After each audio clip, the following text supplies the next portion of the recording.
This is the story of a woman who lost everything in one devastating moment, only to rebuild herself into something unbreakable, and the reckoning that followed when two worlds collided again. Hey beautiful souls! Before we dive into this emotional roller coaster, I need to know, where are you watching from right now? Drop your city or country in the comments because I love connecting with my global family. How are you doing today? And real talk, are you subscribed to my channel yet? If not, what are you waiting for? Hit that subscribe button because trust me, you're going to want to follow this journey to the end. I promise you, this story will leave you speechless. The white silk dress cost $3,000.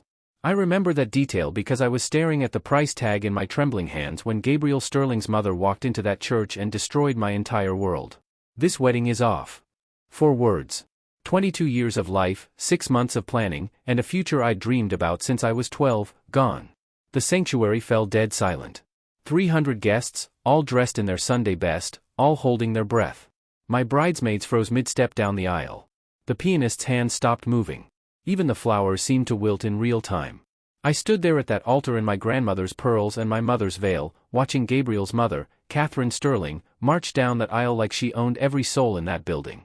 The Sterling name, she announced, her voice cutting through the sacred space like a blade, will never mix with that girl's blood. That girl. Not Tiana. Not Gabriel's fiancé. Not the woman who'd spent 2 years loving her son with every piece of her heart. That girl. My father started to rise from his seat, his face dark with rage, but I caught his eye and shook my head. This wasn't his fight. This was mine. And I was about to lose it in the most spectacular way possible. Gabriel appeared in the side door of the church then, still in his tuxedo, his face white as death. Our eyes met across that sanctuary and I saw something there that made my stomach drop into my shoes. Resignation. Not surprise. Not anger at his mother's words. Not even shame. Just resignation. He knew. He'd known this was coming and he'd let me stand here anyway. Let me invite 300 people to watch my humiliation. Let me believe, right up until this moment, that love could conquer anything. The first phone started recording. Then another. Within seconds, I could see the soft glow of screens throughout the congregation as people captured my destruction in real time. Gabriel? I whispered his name, but it came out broken, desperate. He took one step toward me, then stopped. His mother grabbed his arm. Tell her, Catherine hissed, loud enough for the front 3 rows to hear. Tell her what we discussed. The church had become a tomb. I could hear my own heartbeat in my ears, could smell the lilies that suddenly seemed too sweet, too overwhelming. My beautiful white dress felt like it was suffocating me. Gabriel opened his mouth. Closed it. Opened it again. I'm sorry, Tiana. That was it. No explanation. No fight. No choosing me over the woman who just called me that girl in front of everyone I loved. Just sorry. I felt something crack inside my chest, not break, but crack. Like ice on a pond just before it gives way completely. The church erupted. People were standing, shouting, arguing. My mother was crying. Gabriel's friends were trying to calm him down while his mother stood there with a satisfied smile, like she'd just won a war. But I couldn't hear any of it anymore. Everything had gone muffled, distant, like I was underwater. I gathered up my dress in both hands and ran. Down that aisle, past all those faces, some shocked, some pitying, some already typing furiously on their phones. Past my parents, who were calling my name. Past my bridesmaids, who were too stunned to chase me. I burst through those church doors into the Atlanta heat and kept running until my heels broke and I had to kick them off. Kept running until my veil caught on a tree branch and tore away. Kept running until I collapsed in the parking lot of a gas station 6 blocks away, my $3,000 dress stained with dirt and tears. That's where I was, sitting on hot concrete in a ruined wedding dress, when I felt it. A strange fluttering in my stomach. So subtle I almost missed it. But I didn't miss it. Because even in that moment of complete devastation, some part of me knew. I was carrying Gabriel Sterling's child. The man who'd just chosen his family's racism over our love was about to be a father. And he had no idea. What happens when the woman you abandoned comes back stronger than you ever imagined? When the child you never knew existed holds the key to everything? And when the family that destroyed your love becomes the only thing standing between life and death?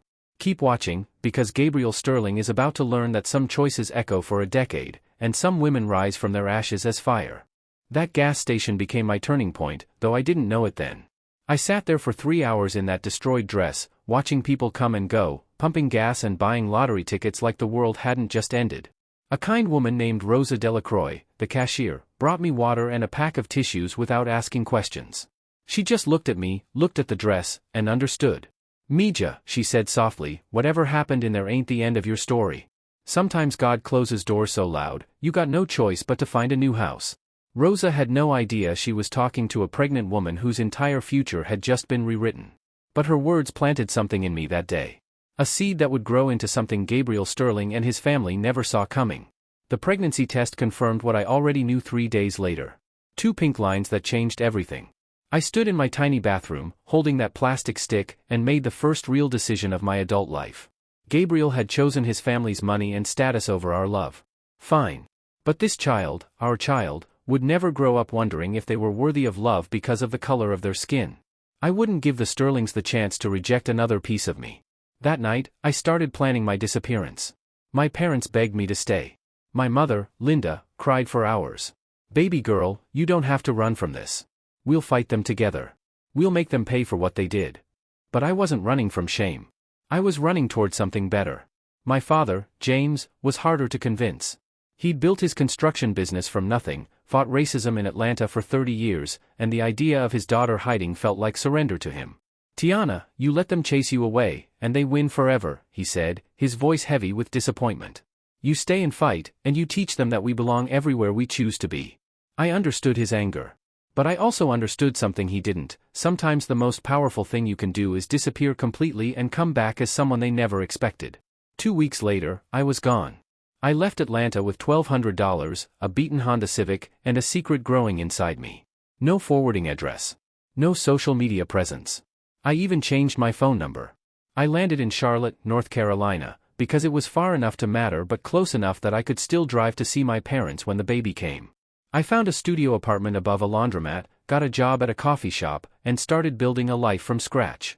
The pregnancy was lonely in ways I hadn't expected. Every ultrasound appointment, I sat in waiting rooms surrounded by glowing couples, planning nurseries, and picking out names together. I had myself and a worn copy of What to Expect When You're Expecting. But I wasn't bitter. Not yet. I was determined. At night, after my coffee shop shifts, I took online business courses. Marketing, finance, e-commerce. I'd always been good with social media, good at understanding what people wanted to see. Gabriel used to tease me about it, said I could sell snow to penguins with the right Instagram post. Gabriel. I tried not to think about him, but pregnancy dreams are vivid, and sometimes I'd wake up expecting to find him next to me, his hand on my growing belly like we'd planned. Then reality would crash back, and I'd remember the look on his face in that church. Not love. Not regret. Just resignation. The baby kicked for the first time during my 7th month, while I was researching dropshipping businesses on my laptop. It was so sudden and strong that I laughed out loud in my empty apartment. That tiny person inside me was already making their presence known. You're going to be a force, aren't you? I whispered, rubbing my belly. Good. This world needs more forces. I started talking to her then. I somehow knew she was a girl. I told her about the business I was going to build, about the life we'd have together, about how she'd never have to choose between love and dignity the way I did. I told her everything except who her father was. Labor lasted 14 hours. I called my parents when it was over, and they drove straight to Charlotte to meet their granddaughter. My mother held her and cried. My father looked at those tiny fingers wrapped around his thumb and whispered, "She's got your eyes, baby girl. And your fight." I named her Zara Delacroix, after the cashier who showed me kindness when I had nothing left, and after the strength I'd found in my darkest moment. Zara was 6 months old when my online jewelry business took off. It started with a single post about affordable elegance for working mothers. Women who wanted to feel beautiful but couldn't afford designer pieces. The response was overwhelming. Within a year, I was shipping orders across 3 states. Within 2 years, I'd hired my first employee. By Zara's 3rd birthday, I had a warehouse and a team of 12. The business became my obsession in the best way. Every late night spent building websites, every rejected loan application, every small victory, it all felt like I was constructing a fortress around my daughter. A life where no one could ever make her feel like she wasn't enough. But success came with its own complications. Zara started asking questions around age 4. "Mama, where's my daddy?" I'd practiced this conversation 100 times, but when it actually happened, I panicked. "Some daddies live far away, baby. But you have me, and grandma and grandpa, and that's all the love you need." She accepted that answer for a while. But kids are smart, and questions get harder. Why don't I have his last name? Why don't we have pictures of him? Does he know I exist? That last one broke something inside me. Because the honest answer was no. Gabriel Sterling had no idea he had a daughter with his eyes and his stubborn streak and his ability to charm anyone within 5 minutes of meeting her. By the time Zara turned 8, she'd stopped asking directly. But I caught her staring at families in restaurants, studying the way fathers interacted with their children. She was trying to figure out what she was missing. The Sterling Properties building looked exactly the same. I sat in my rental car across the street, staring up at those gleaming windows, and felt 10 years collapse into nothing. Same marble entrance. Same pretentious gold lettering.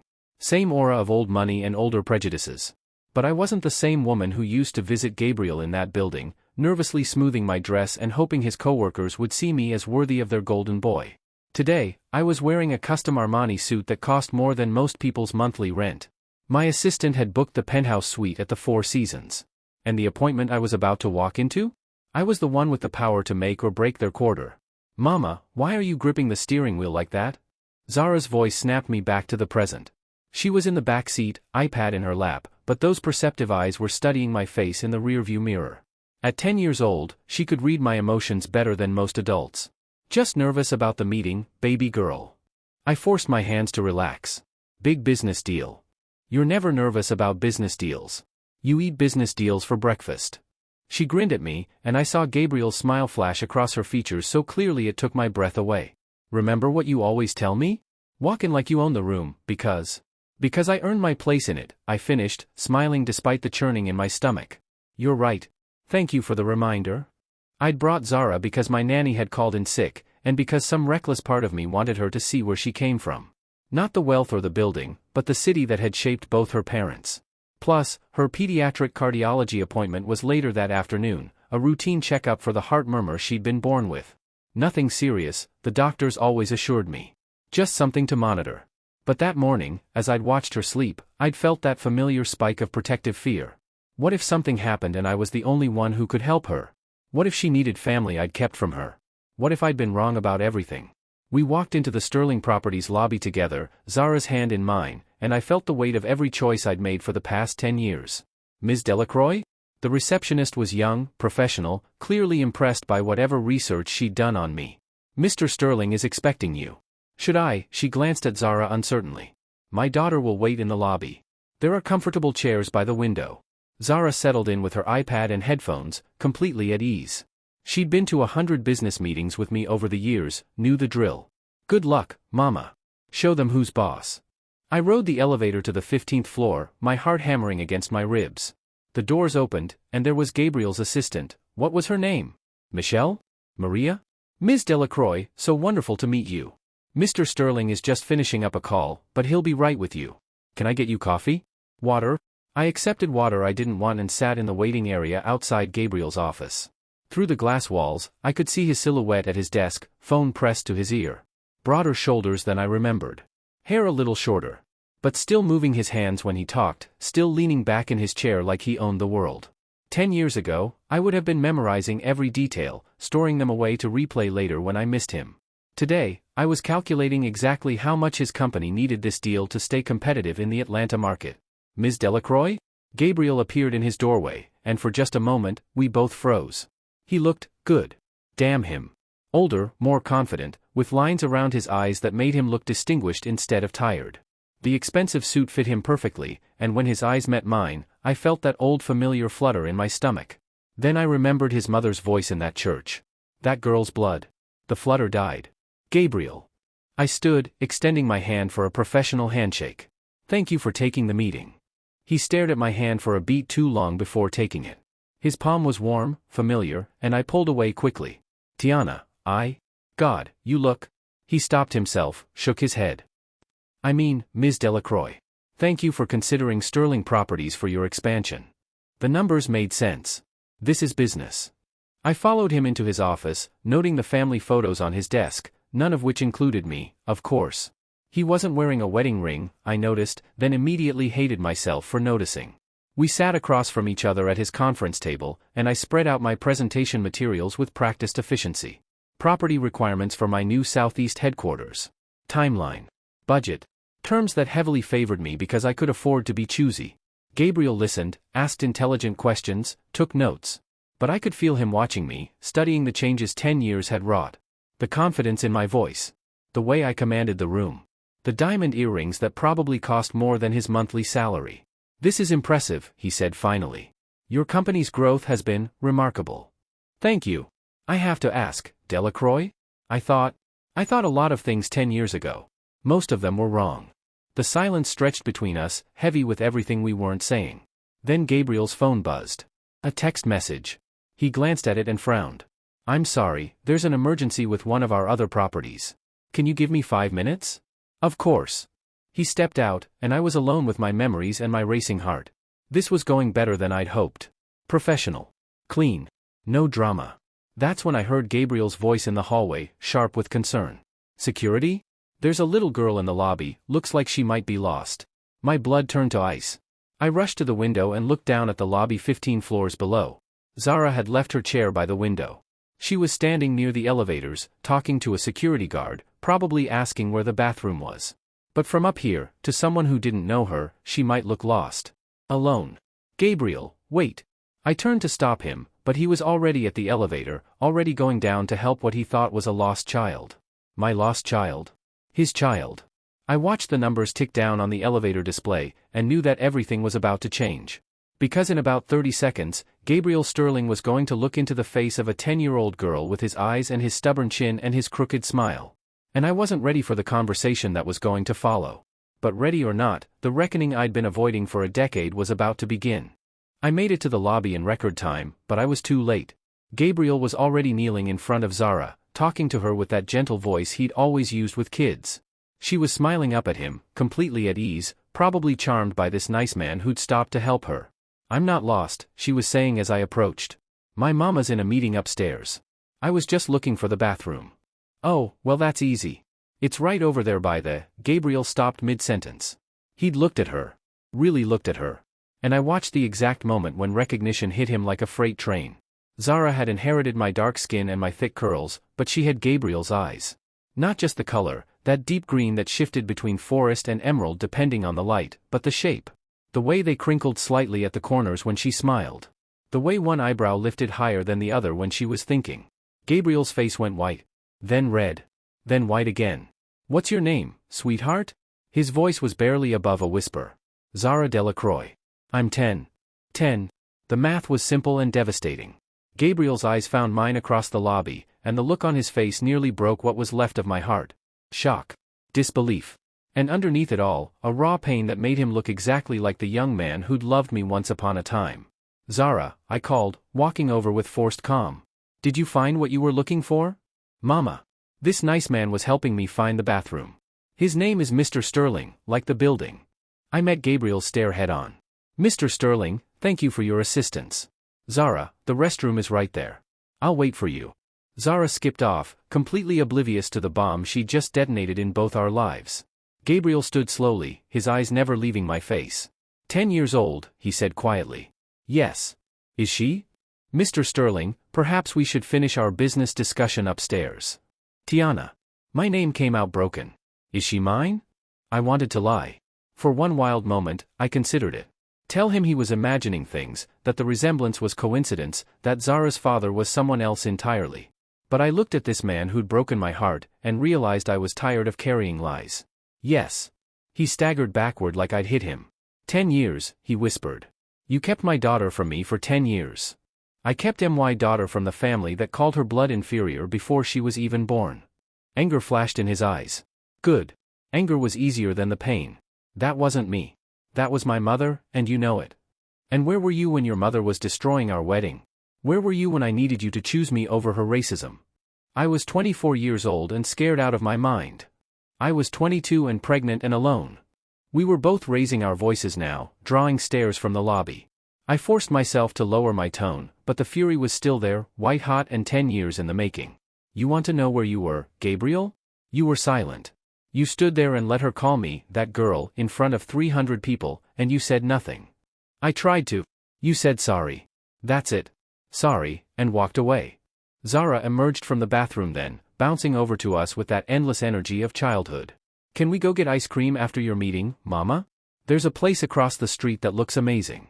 Gabriel stared at her like she was a miracle he couldn't quite believe in. And maybe she was. "We'll see, baby girl. Go grab your backpack, we need to head upstairs." But Gabriel stepped forward. Wait. What's her favorite flavor? Zara lit up at the question. Chocolate chip cookie dough. But only if they have real cookie dough pieces, not those fake hard chunks. And I like extra sprinkles because they make everything more fun. Gabriel smiled, actually smiled, for the first time since he'd seen her face. That's a very sophisticated ice cream opinion. Mama says I have sophisticated taste in everything.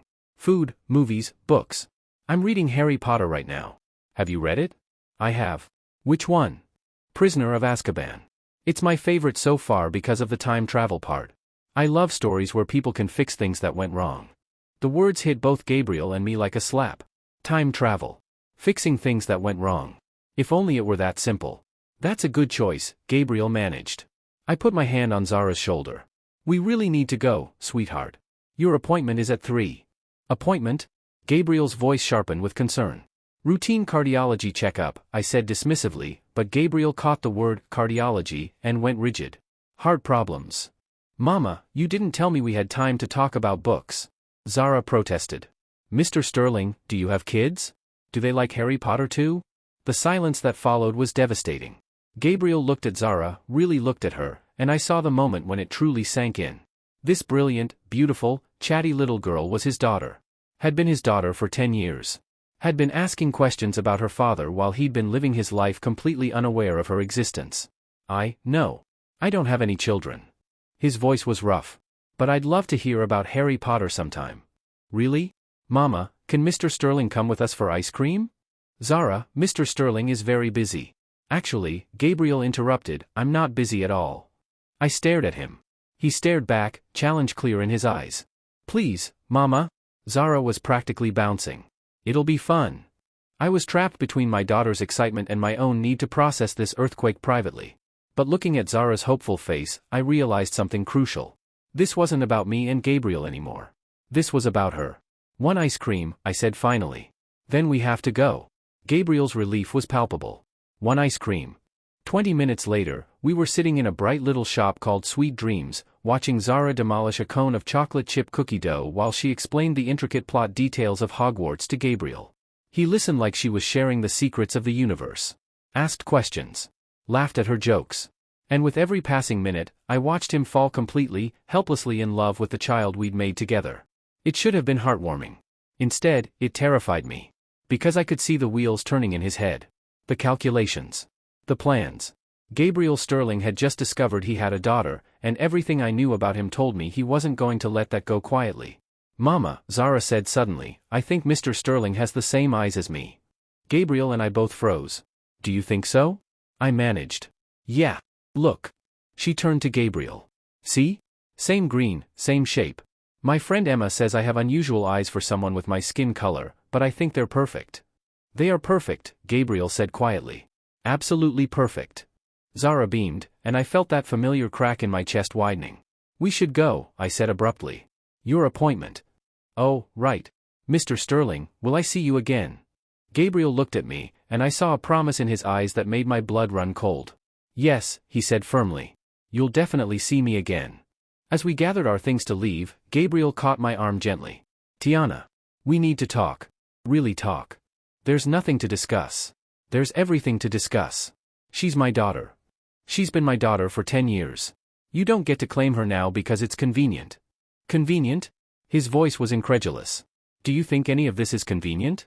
Do you think finding out I have a child, that I've missed 10 years of her life, is convenient? You made your choice a decade ago. I was a coward a decade ago. I'm not anymore. The intensity in his voice stopped me cold.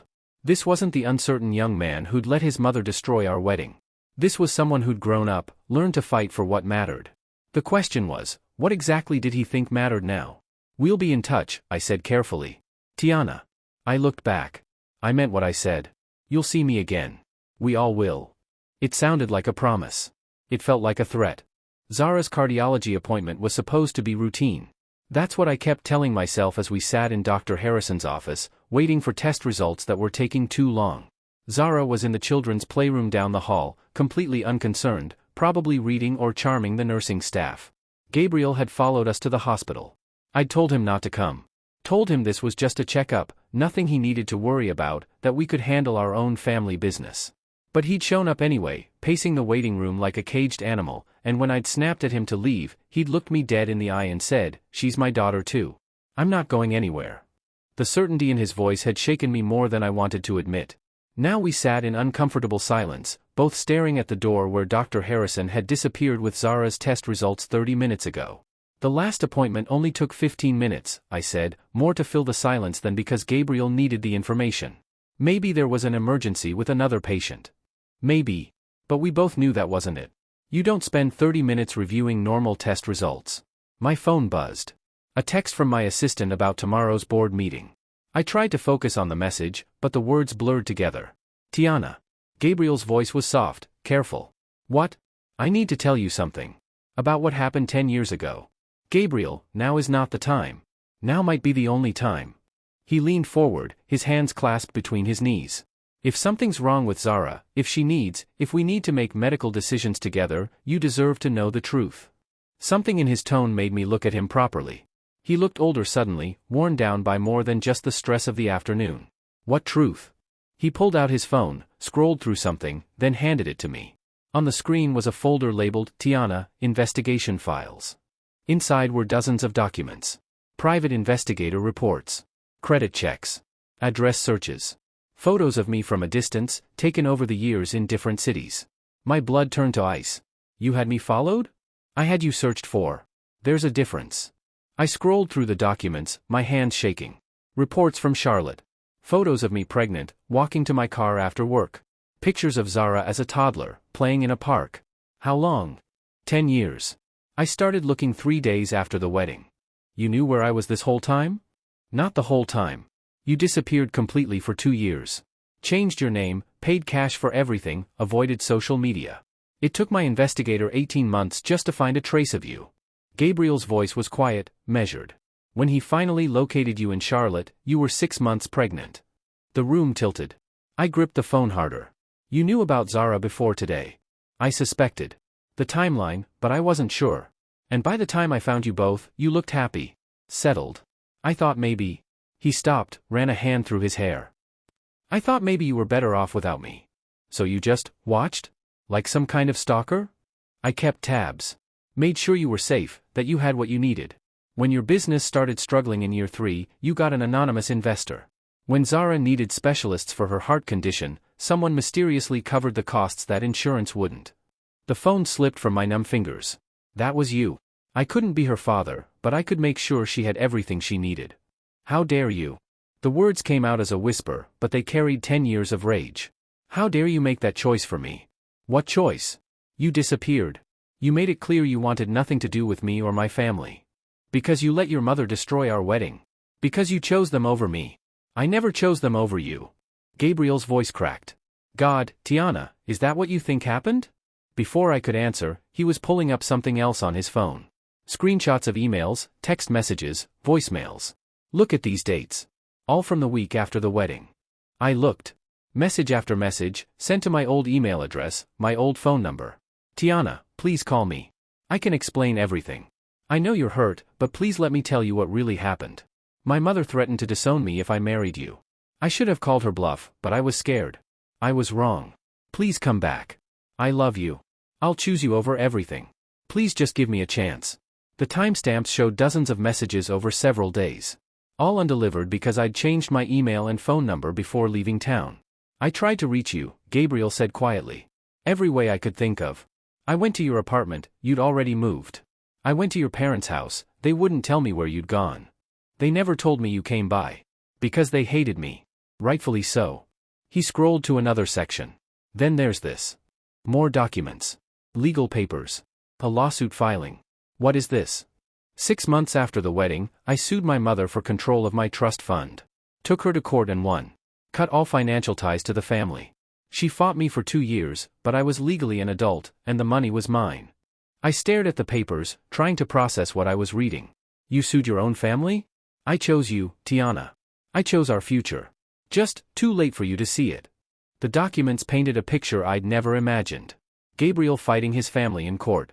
Gabriel liquidating assets to pay investigators.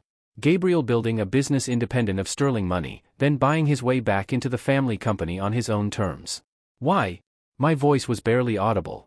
Why didn't you just move on? Because I loved you. He took the phone back, scrolled to a folder I hadn't seen. Because every year on what would have been our anniversary, I did this. Photos of flowers. Always white lilies, my favorites. Delivered to cemetery plots across 3 states. I couldn't find you to apologize to you, so I apologized to your grandmother. Every year. Told her I was sorry for failing you, for being too weak to fight for what we had. My grandmother's grave. He'd been visiting my grandmother's grave for 10 years. Gabriel. I couldn't finish the sentence. I know it doesn't change anything. I know I failed you when it mattered most. But I need you to know, I never stopped looking for you. I never stopped loving you. And if I had known about Zara, you would have what? Forced your way into our lives? I would have fought for the right to love my daughter. To be her father. To give her the family she deserved. The weight of 10 years of misunderstanding crashed down on me. All this time, I'd been angry at Gabriel for abandoning us. But he'd been searching, supporting us from a distance, building a life worthy of the family he thought he'd lost forever. The business deal, I said suddenly. Sterling Properties. You knew I was coming. I've been tracking your expansion plans for months. When I heard you were looking at Atlanta properties, I made sure Sterling Properties was your best option. You manipulated me into coming back. I gave us a chance to find our way back to each other. Before I could respond, Dr. Harrison walked back into the room, his expression serious in a way that made my stomach drop. Ms. Delacroix, Mr. Sterling, Gabriel said immediately. I'm Zara's father. The words hung in the air like a declaration of war. But Dr. Harrison just nodded, consulting his chart. We need to discuss Zara's test results. There are some changes from her previous screenings that require immediate attention. All the anger, all the revelations, all the complicated emotions of the past hour evaporated instantly. What kind of changes? I was on my feet before I realized I'd moved. Her heart murmur has developed into something more serious. The valve irregularity we've been monitoring has progressed. She's going to need surgery. The room tilted. Gabriel caught my arm as I swayed. What kind of surgery? His voice was steady, controlled, but I could hear the fear underneath. Valve replacement. It's a complex procedure, and given Zara's age and the specific type of defect, we're going to need a very particular type of donor match for the biological valve. What kind of match? I managed. Ideally, a genetic relative. Parent or sibling. The closer the genetic relationship, the better the chance of long-term success. Gabriel and I looked at each other, and in that moment, all our history, all our anger, all our complicated feelings became secondary to one simple truth. Our daughter needed us. Both of us. And for the first time in 10 years, we were going to have to figure out how to be a family. The next 72 hours became a nightmare I wouldn't wish on my worst enemy. Zara's condition deteriorated faster than anyone expected. What should have been a scheduled surgery in 2 weeks became an emergency procedure that needed to happen within days. Her little body was working overtime to compensate for a heart valve that was failing more rapidly than the doctors had predicted. I hadn't left her hospital room except to shower and change clothes. Gabriel had moved into the chair beside her bed like he belonged there, like he'd been her father for 10 years instead of 3 days. Mama, Zara whispered on the second night, is my heart going to stop working? The question broke something inside me that I didn't think could break anymore. No, baby girl. The doctors are going to fix it. You're going to be fine. But privately, Dr. Harrison had pulled me aside that afternoon with news that made my blood turn to ice. Gabriel's blood work had come back, and while he was genetically compatible, there was a complication none of us had anticipated. Gabriel had a rare blood condition, not dangerous to him, but it meant the surgical team would need to take extra precautions. The surgery that should have been challenging but routine was now high risk. We can still proceed, Dr. Harrison had explained, but I want you to understand the additional complications. Mr. Sterling's condition means the surgery will take longer, and there's a higher chance of rejection or infection. Higher chance. Those words echoed in my head as I watched my daughter sleep, machines monitoring every heartbeat. Gabriel was down in the cafeteria getting coffee we wouldn't drink, and I was alone with my fears when my phone rang. Ms. Delacroix? This is Patricia Morrison from Child Protective Services. My heart stopped. I'm sorry, what? We've received a report concerning your daughter, Zara Delacroix. I'm going to need to speak with you this afternoon about some allegations that have been brought to our attention. What allegations? I'd prefer to discuss this in person. I'm at the hospital now. Can you meet me in the family conference room on the 3rd floor? I hung up with shaking hands. CPS. Someone had called Child Protective Services on me. But who? And why? I found Patricia Morrison waiting for me 15 minutes later, a tired-looking woman in her 50s with kind eyes and a manila folder that made my stomach churn. "Ms. Delacroix, thank you for meeting with me. I know this is a difficult time. What is this about?" She opened the folder. "We received a report alleging that you've been keeping a child from her biological father for 10 years. The caller expressed concern that this might represent emotional abuse, and given the child's current medical crisis, they felt immediate intervention was necessary." The room spun. "Who called you?" "I can't reveal that information. But I do need to ask you some questions. Is Gabriel Sterling the biological father of your daughter?" "Yes, but..." "And is it true that he was unaware of her existence until 3 days ago?" I wanted to lie. But with Zara fighting for her life upstairs, I couldn't risk making things worse. "Yes." "Can you explain why you made the decision to keep this information from him?" The next hour was the most humiliating of my life. Sitting in that sterile conference room, trying to explain 10 years of choices to a stranger while my daughter lay unconscious 3 floors above me. I told Patricia about the wedding. About Gabriel's family's racism. About the pregnancy and my decision to protect Zara from rejection. She listened. Took notes. Asked questions that felt like scalpels cutting into my motivations. "Ms. Delacroix, I understand you felt you were protecting your daughter. But from Mr. Sterling's perspective, he's been denied the opportunity to be a father for 10 years. That's a significant concern for us. He had the opportunity. He chose his family's money over our relationship. But did he know about the pregnancy when he made that choice?" I couldn't answer that. Because the truth was, he hadn't known. "We're not removing Zara from your care," Patricia said finally. "But given the current medical situation and the paternity issues, we'll be opening an investigation. I'll need to interview Mr. Sterling as well, and we'll need to establish legal paternity and custody arrangements. My daughter is fighting for her life, and you want to discuss custody? I want to ensure that whatever decisions are made about her care are made by her legal guardians. Right now, that's only you. If Mr. Sterling is her father, he has rights too." I left that meeting feeling like I'd been hollowed out. Everything I'd done to protect Zara, every choice I'd made, was being examined and judged by strangers. When I got back to Zara's room, Gabriel was sitting beside her bed reading Harry Potter aloud. She was awake, listening with droopy eyes, and for just a moment, they looked like the father and daughter they should have been all along. Then Gabriel saw my face. What happened? I couldn't tell him. Not here, not with Zara listening. Nothing. Just hospital paperwork. But Gabriel wasn't stupid. He could see the devastation written all over my face. That night, after Zara fell asleep, he cornered me in the hallway. "What's going on, Tiana? You look like someone died." "Someone called Child Protective Services," I said quietly. "They're investigating me for keeping Zara from you." Gabriel went white. "What?" "They think I emotionally abused her by denying her a father. And with the surgery coming up, they want to establish legal custody and paternity." "Who would call CPS?"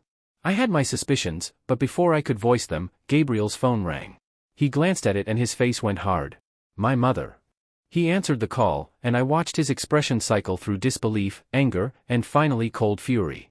"You did what?" His voice was deadly quiet. "You called Child Protective Services on the mother of your granddaughter?" I couldn't hear Catherine Sterling's response, but Gabriel's half of the conversation told me everything I needed to know. "She's fighting for her life, and you're trying to, what? Prove a point? Get revenge?" More indistinct talking from the other end. "I don't care what you think about Tiana. I don't care about your reputation. And I sure as hell don't care about protecting the Sterling name anymore." Gabriel's voice was rising, drawing stares from passing nurses. "You want to know what destroys family names, mother? This. What you're doing right now. Attacking a sick child and her mother instead of helping them." He hung up and turned to me, his face a mask of barely controlled rage. "She called CPS. She's also contacted 3 different lawyers about filing for emergency grandparents' rights. She wants to force a custody arrangement that gives her access to Zara." The hallway tilted. "She can do that? In Georgia? If she can prove that withholding access to Zara's father was harmful to the child, she might have a case. Especially with the medical situation." Everything was falling apart.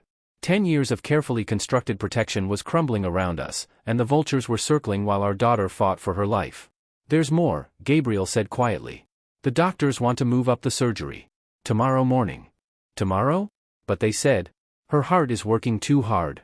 They're afraid if they wait much longer, she'll go into heart failure." I slumped against the wall. Zara needed surgery. Gabriel's blood condition made the surgery more dangerous. His mother was trying to take my daughter away from me. CPS was investigating my parenting. And I had less than 12 hours to hold my family together before watching my child go under anesthesia for a procedure that might kill her. I can't do this, I whispered. I can't. I'm not strong enough for this. For the first time in 10 years, I admitted what I'd never let myself acknowledge. I was terrified. Terrified of losing Zara. Terrified of losing the life I'd built. Terrified that all my choices had been wrong, and now my daughter would pay the price for my mistakes.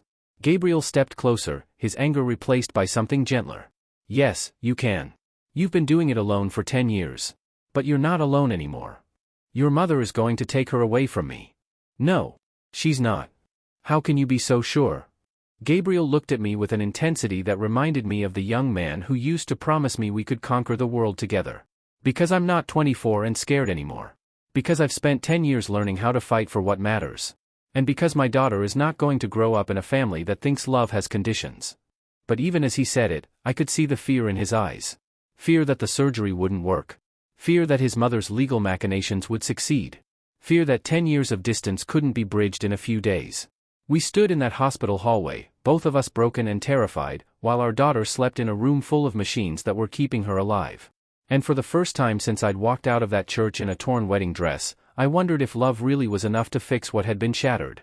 Tomorrow would tell us. One way or another. At 5:47 a.m., I woke up in the hospital chair to find Gabriel gone and Zara awake, staring at the ceiling with those thoughtful eyes that saw too much. Mama? Are you scared? I could have lied. Should have lied. But something about the quiet dawn light filtering through the hospital window made honesty feel like the only option left. Terrified, I whispered, moving to sit on the edge of her bed. But not because I don't trust the doctors. I'm scared because I love you more than I knew it was possible to love another human being. She reached for my hand with fingers that felt too small and too fragile. Mr. Sterling loves me too, doesn't he? The question hit me like a physical blow. What makes you say that? The way he looks at me. Like I'm something precious he thought he'd lost. She paused, thinking. Mama, is Mr. Sterling my daddy? 10 years of careful lies crumbled in that moment. I looked into my daughter's eyes and realized she was braver than I'd ever given her credit for. Yes, baby girl. He is. I thought so. We have the same hands. She held up her small palm next to mine, and I could see it now, the long fingers, the way her thumb curved. Gabriel's hands. Why didn't you tell me? Because I was trying to protect you from being hurt. But I was already hurt. I was hurt because I thought he didn't want me. The simple truth of her words shattered what was left of my defenses. All these years, I thought I was protecting her from rejection, but I'd created a different kind of pain.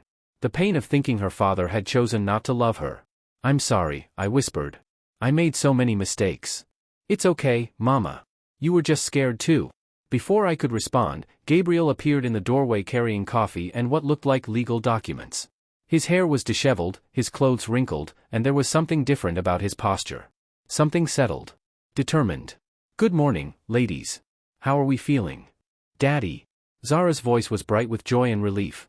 Mama told me the truth. Gabriel's face went through a dozen emotions in the space of a heartbeat. When he looked at me, I saw gratitude so deep it took my breath away. Did she know? Yes. And I want to know everything. About how you met Mama, about why you weren't there when I was little, about what you're going to do now. Gabriel sat in the chair beside her bed, and I watched him choose his words carefully. Your Mama and I loved each other very much when we were younger. But some people in my family didn't think we should be together because your Mama is black and I'm white. Zara frowned. That's stupid. Very stupid. And I was too young and too scared to fight them properly. So your Mama decided to protect you by raising you somewhere safe, where no one would ever make you feel like love has rules. But you wanted to know me? I've wanted to know you every single day for 10 years. I just didn't know where to find you. Zara considered this with the seriousness of a judge. Well, you found me now. And I'm about to have heart surgery, so we should probably start being a family right away, don't you think? Gabriel laughed, actually laughed, and the sound filled the room with something I hadn't felt in days. Hope. I think that's an excellent plan. He turned to me, and the legal documents in his hand suddenly made sense. What are those? Emergency paternity establishment.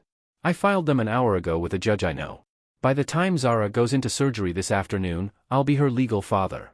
How did you? I called in every favor I've accumulated in 10 years of business.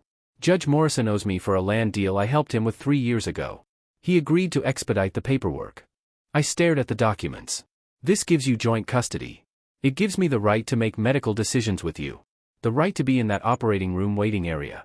The right to hold my daughter's hand before surgery and sign consent forms as her father. The weight of what he was saying hit me. For 10 years, I'd carried the burden of every decision alone. Every medical appointment, every school meeting, every moment of worry had been mine to shoulder. I wouldn't be alone anymore. There's something else, Gabriel said carefully. I had a conversation with my mother this morning. Gabriel, if she's threatening. She's not threatening anything anymore. His voice was quiet but absolutely certain. I went to her house at 6 a.m. Told her exactly what was going to happen. He pulled out his phone and showed me a voice recording. I recorded the conversation. Everything. I looked at him in surprise. That's not legal in Georgia without consent. She gave consent. She was so confident she was right, she wanted it recorded for her lawyers. Gabriel's smile was grim. Listen. He pressed play, and Catherine Sterling's voice filled the room. Gabriel, you're being ridiculous. That woman kept your child from you for 10 years. She's clearly unfit. Mother, let me be very clear. If you proceed with the CPS complaint or the grandparents' rights filing, I will release every document from my trust fund lawsuit to the Atlanta Journal-Constitution. You wouldn't dare. Try me. Let's see how the Sterling family reputation survives headlines about how you tried to destroy a black woman for loving your son, then tried to steal her sick child when it was convenient. There was a long pause on the recording. Furthermore, Gabriel's voice continued, I'm prepared to testify that your racist threats were the reason Tiana felt unsafe raising Zara around our family. Every lawyer in the city will confirm that she had legitimate reasons to protect her child from you. Gabriel, you can't. I can and I will. Drop the complaints, Mother. All of them. Or I'll make sure everyone in Atlanta knows exactly who Catherine Sterling really is. The recording ended. Gabriel looked at me steadily. She called her lawyers 20 minutes ago. CPS should get a withdrawal notice within the hour. I couldn't speak. Couldn't breathe. For 10 years, I'd been fighting Catherine Sterling's influence alone. And in one morning, Gabriel had ended it. Why? I managed. Because I finally understand what I should have understood 10 years ago. You don't negotiate with people who think love is conditional. You don't compromise with people who think skin color determines worth. You cut them out of your life completely. But she's your mother. And Zara is my daughter. And you? He paused, looked away, then back at me. You're the woman I've loved for 10 years, even when I thought I'd lost you forever. The words hung in the air between us, fragile and powerful. Before I could respond, Dr. Harrison appeared in the doorway with a smile, the first genuine smile I'd seen from him since this started. Good news. We've been reviewing Gabriel's blood work with a specialist, and we've found a way to minimize the complications. The surgery is still complex, but we're much more optimistic about the outcomes. Relief flooded through me so fast I felt dizzy. What changed? Your blood types are more compatible than we initially thought. Plus, Zara's young, strong, and otherwise healthy. Her body should adapt well to the new valve. Gabriel reached for my hand, and I didn't pull away. When do we start? He asked. 2 hours. We'll need both parents to sign consent forms, and then we'll prep Zara for surgery. Both parents. The phrase settled around us like a promise. After Dr. Harrison left, the three of us sat together in the morning light. Zara was reading quietly, Gabriel was answering work emails he'd been ignoring for days, and I was watching them both, trying to memorize this moment. In 2 hours, I would have to hand my daughter over to strangers and trust them to fix her heart. But for the first time in 10 years, I wouldn't be doing it alone. Gabriel caught me watching him and smiled, not the charming smile he used in business meetings, but the soft, real smile I remembered from when we were young and believed love could conquer anything. Maybe it still could. Maybe it was finally time to find out. The pediatric surgery waiting room became our battlefield. Gabriel and I sat side by side in plastic chairs that had seen too many desperate parents, watching the clock tick through what should have been a 4-hour procedure that was now stretching into its 6th hour. They said it would take longer because of the precautions, I said for the 10th time, trying to convince myself as much as Gabriel. Extended surgical time doesn't mean complications. Right. It's good that they're being thorough. But we both knew that every minute beyond the estimated time made the knot in our stomachs tighter. My parents had arrived that morning, my mother clutching my hand like I was the one going into surgery, my father pacing the waiting room like a caged bear. Gabriel's presence had created an awkward tension at first, but when my father saw how Gabriel looked at Zara before surgery, something shifted. You love her, my father had said simply. More than my own life, Gabriel had replied. That was all it took. 10 years of anger didn't disappear, but it stepped aside for something more important. At hour 5, Catherine Sterling appeared in the waiting room doorway. The temperature in the room dropped 10 degrees. Gabriel. Her voice was ice-cold professional. I came to check on my granddaughter's condition. Gabriel stood slowly, and I saw something in his posture that reminded me of a wolf protecting his pack. You withdrew the CPS complaint. I did what was best for the family. Whose family? Gabriel's voice was quiet but lethal. Because you made it very clear 10 years ago that Zara and Tiana aren't part of yours. Catherine's eyes flicked to me, then to my parents, then back to Gabriel. For the first time since I'd known her, she looked uncertain. I may have overreacted. In my concern for the Sterling legacy. Your concern for your reputation, you mean? The silence stretched between them, sharp enough to cut glass. Then Catherine did something I never expected. She looked directly at me. Ms. Delacroix. I owe you an apology. I stared at her. I'm sorry, what? I was wrong. About you. About your relationship with my son. I let fear of change cloud my judgment. It wasn't a real apology. It was a carefully constructed statement designed to smooth over legal problems and social embarrassment. But coming from Catherine Sterling, it was the closest thing to accountability I was ever going to get. I don't need your apology, I said quietly. I need you to understand that your granddaughter is fighting for her life in there. Whatever you think about me, whatever you think about the past 10 years, none of that matters right now. The only thing that matters is Zara. Catherine nodded stiffly. Of course. I brought something. She pulled a small wrapped package from her purse and handed it to Gabriel. For when she wakes up. Gabriel unwrapped it carefully.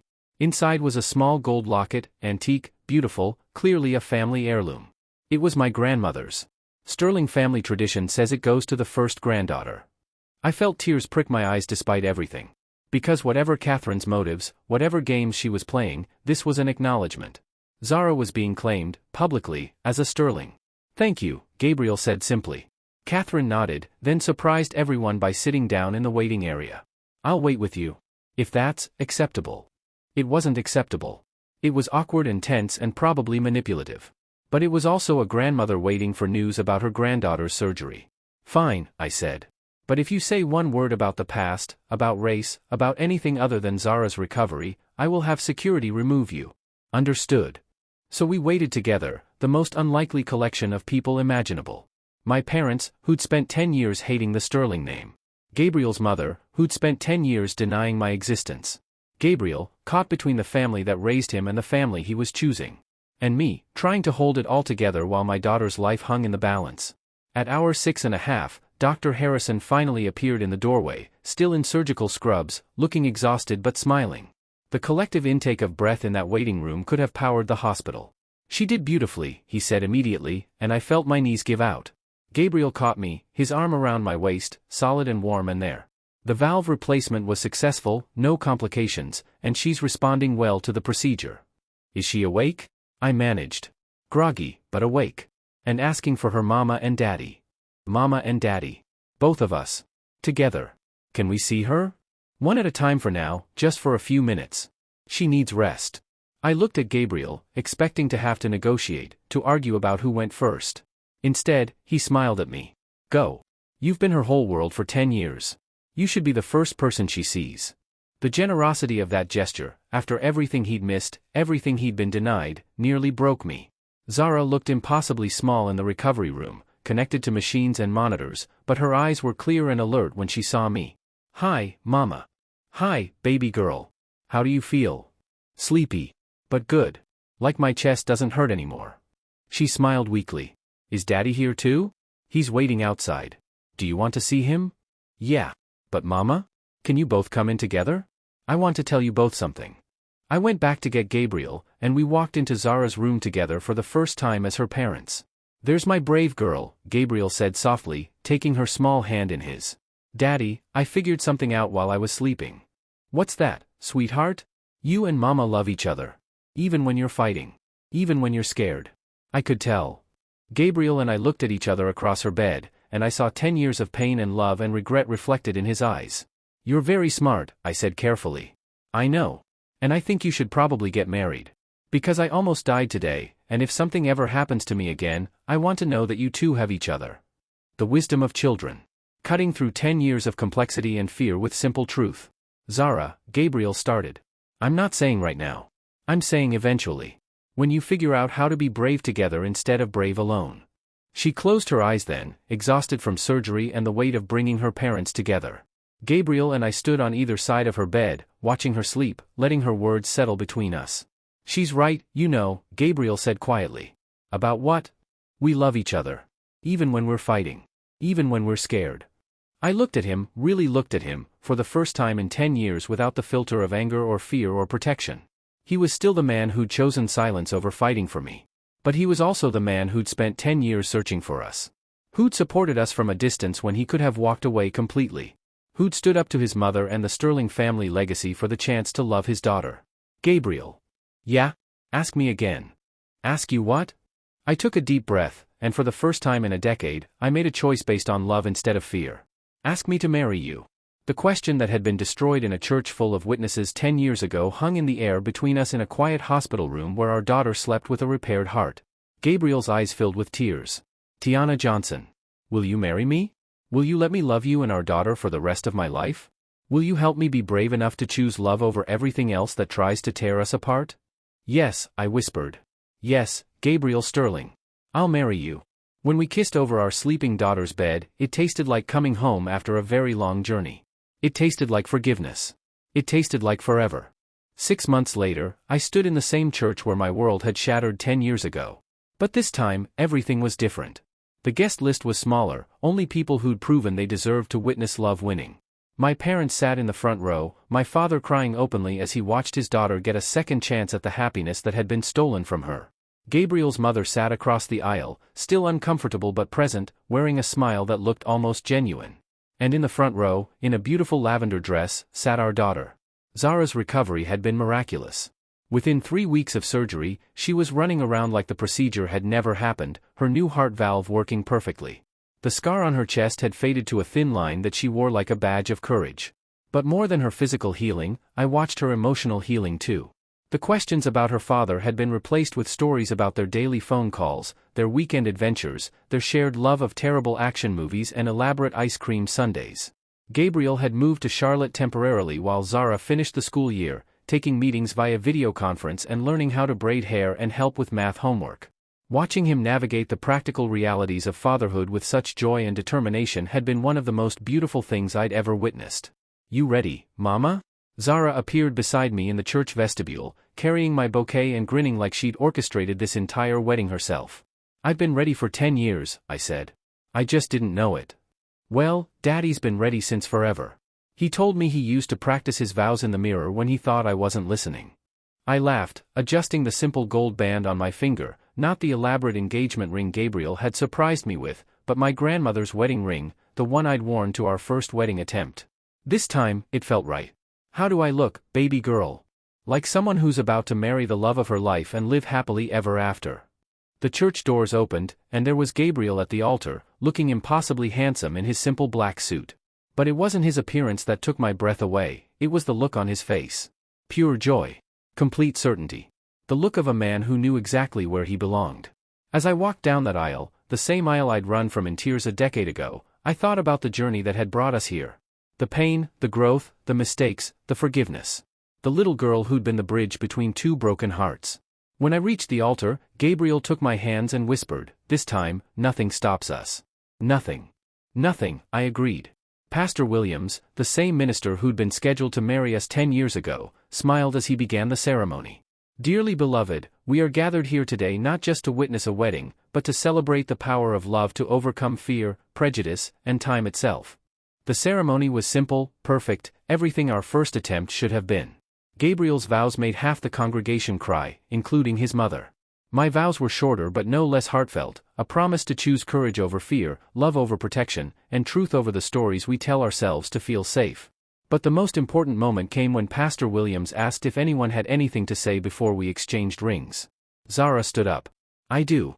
The congregation chuckled as she walked to the front of the church, clearly having planned this moment.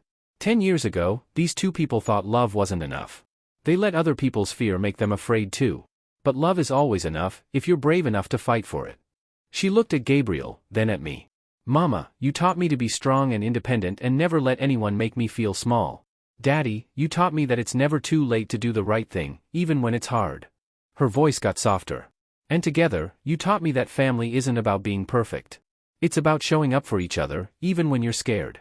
Even when you don't know what you're doing. Even when it takes 10 years to figure it out. She turned to face the congregation. So I pronounce you ready to be married.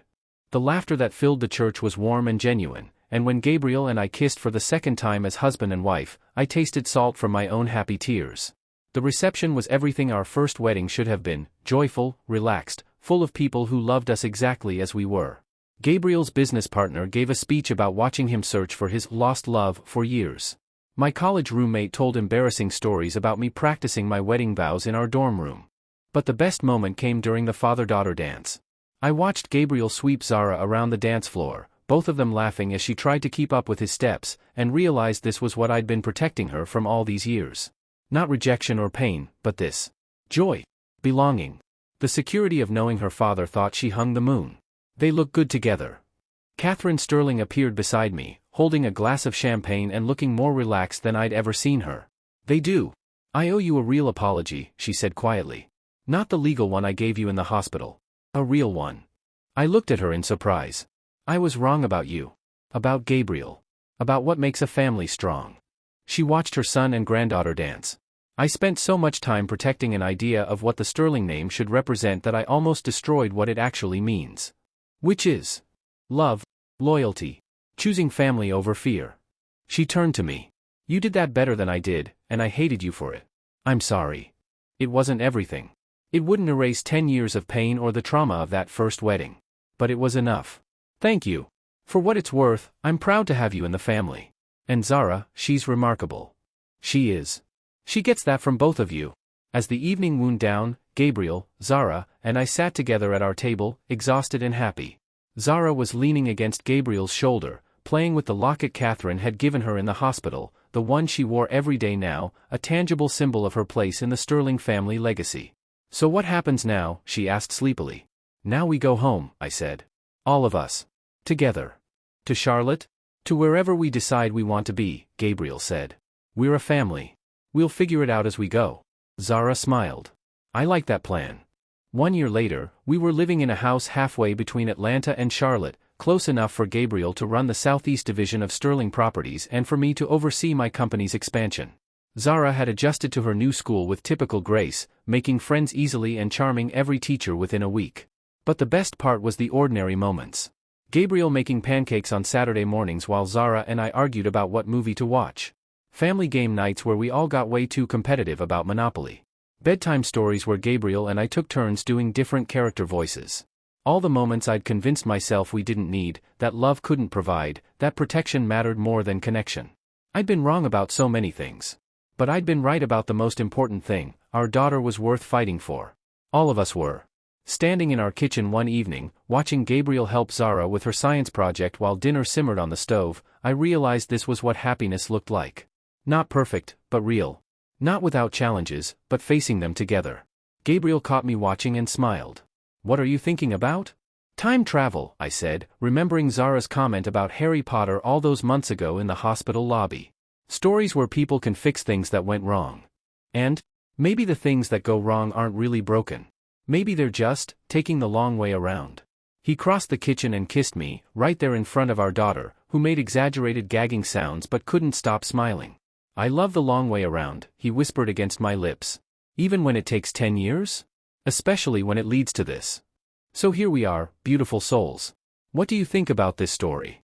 Did Gabriel and Tiana make the right choices? Was forgiveness enough, or should some betrayals be unforgivable? I want your brutal honesty in the comments. What did this story teach you about love, family, and second chances? Did you see the twist coming with Gabriel's 10 years of searching? And what about Catherine Sterling? Do you think people can really change, or was she just protecting herself? Also, I have to know, how did you feel about my voice throughout this journey? Did I take you on the emotional roller coaster I promised? Because trust me, if this story moved you, if it made you cry or cheer or throw something at your screen, then I've got so many more where this came from. Hit that subscribe button if you haven't already, because next week I'm bringing you a story about a woman who discovers her dead husband has been living a double life, and his other wife shows up at the funeral. You're going to want to be here for that chaos. Drop a comment telling me where you're watching from and what lesson hit you hardest from Tiana and Gabriel's story. Because love stories aren't just entertainment, they're mirrors that show us who we are and who we could become. And remember, beautiful souls, sometimes the love story that seems broken is just waiting for the right moment to heal. Sometimes the family that seems impossible is just one brave choice away from becoming real. Sometimes 10 years isn't too long to wait for forever. Until next time, keep believing in second chances, keep fighting for love that's worth the battle, and keep showing up for the people who matter most. They're worth it. You're worth it. And love? Love is always, always worth it.